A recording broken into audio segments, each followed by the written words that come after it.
دجال قیامت کی بڑی نشانیوں میں سے ایک ہے۔ یہ ایک فتنہ کار شخص ہوگا جو اپنے دعوی الہیت کے ساتھ ظاہر ہوگا۔ اس کی پیشانی پر کافر لکھا ہوگا جسے ہر مسلمان پڑھ سکے گا۔ وہ کانا ہوگا، دائیں آنکھ سے محروم ہوگا۔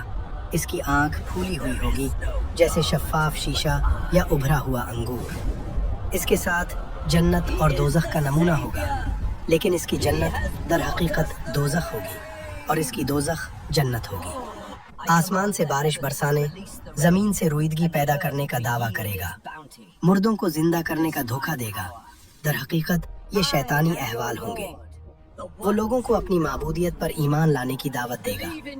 جو اس کا انکار کرے گا اسے مصائب میں مبتلا کرے گا، اور جو اس کی بات مانے گا اسے ظاہری فوائد دے گا۔ اس کا فتنہ اتنا شدید ہوگا کہ بعض مخلص مسلمان بھی آزمائش میں پڑ سکتے ہیں۔ دجال کا خاتمہ حضرت عیسیٰ علیہ السلام کے ہاتھوں ہوگا، جو دوبارہ زمین پر نزول فرما کر اسے قتل کریں گے۔ یہ واقعہ فلسطین کے مقام باب لد کے قریب پیش آئے گا۔ اس سے بچاؤ کے لیے مسلمانوں کو چاہیے کہ وہ حضرت عیسیٰ علیہ السلام کی پیروی کریں۔ سورۃ الکہف کی پہلی 10 آیات یاد کرنے کی ترغیب دی گئی ہے۔ مدینہ منورہ میں دجال داخل نہیں ہو سکے گا، اس کے دروازوں پر فرشتے پہرا دیں گے۔ دجال، کانا دجال جس کو کہتے ہیں، اس کی ایک آنکھ ہوگی، اس کی پیشانی پر کاف ر لکھا ہوگا۔ وہ صرف اہل ایمان دیکھیں گے، جن کے اندر ایمان ہے انہیں نظر آ جائے گا اس کی پیشانی پر کیا لکھا ہے، کافر لکھا ہوا ہے۔ اور جو منافق ہیں وہ اسے نہیں پہچان پائیں گے۔ وہ بڑی طاقتیں لے کر کے آئے گا اور لوگوں کو بہت بڑی آزمائش میں ڈالا جائے گا، اس طور پر کہ وہ لوگوں کو دکھائے گا پانی برسا کر کے، زمین سے سبزے اگا کر کے، جو مانگو وہ اسی وقت حاضر کر کے دکھا دے گا۔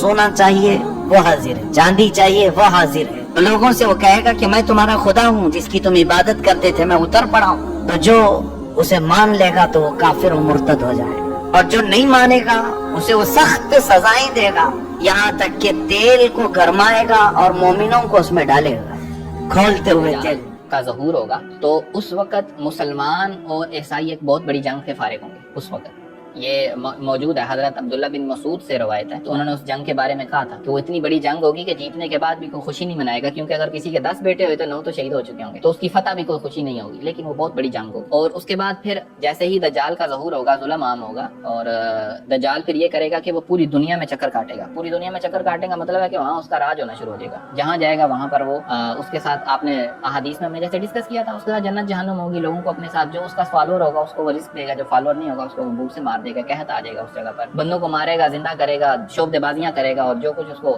اس کا فتنہ پھیلائے گا۔ اب مسئلہ یہ ہے کہ یہود اس کے فالوورز ہیں، تو یہود اس کا انتظار کر رہے ہیں، ٹھیک ہے، کیونکہ وہ ان کو کنگڈم بنا کر دے گا۔ اس کے مقابلے میں عیسائی انتظار کریں عیسیٰ علیہ السلام کا، اور وہ دجال کو اینٹی کرائسٹ کہتے ہیں۔ لیکن ہوگا کیا کہ جب دجال کا یہ زور آئے گا، اس وقت مسلمان حضرت امام مہدی رضی اللہ تعالیٰ عنہ کی بیعت کریں گے، جو کہ نبی علیہ الصلوۃ والسلام کی آل پاک سے۔